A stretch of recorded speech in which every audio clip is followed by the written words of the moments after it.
But what about the second part of Thomson's prediction, the decades of drought?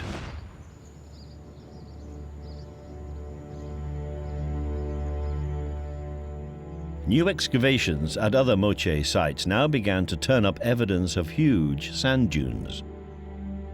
Many contained artifacts which could be dated. And they showed that the sand had started pouring in sometime around 600 AD, after the Mega El Nino. It could only mean one thing. At around 600 AD, the Mega El Nino had been followed by severe drought. Thomson's second prediction had been verified. We would have had sandstorms that would have hit the coastal sites and completely covered them. It's likely that most of the urban infrastructure would have been destroyed.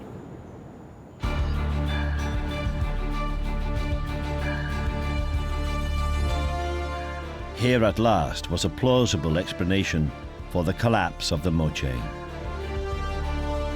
They had been overwhelmed by an environmental catastrophe. 30 years of a mega El Nino, followed by 30 years or more of a mega drought. Everything went wrong at that point. Not only the economy, religion, the leadership, even at a personal level, people were in a state of complete despair. It was a total disaster for a society whose religion was based on its relationship with the weather. The whole belief system of the Moche would have been called into question.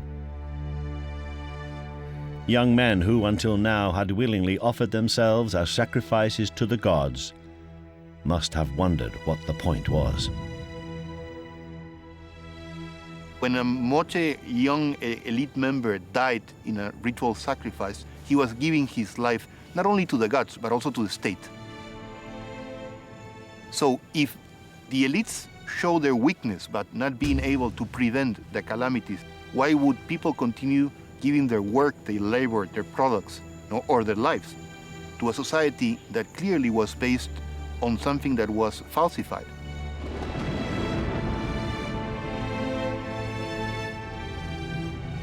The Moche had thought they could control nature, but found they couldn't. It was a physical and ideological catastrophe from which they never recovered.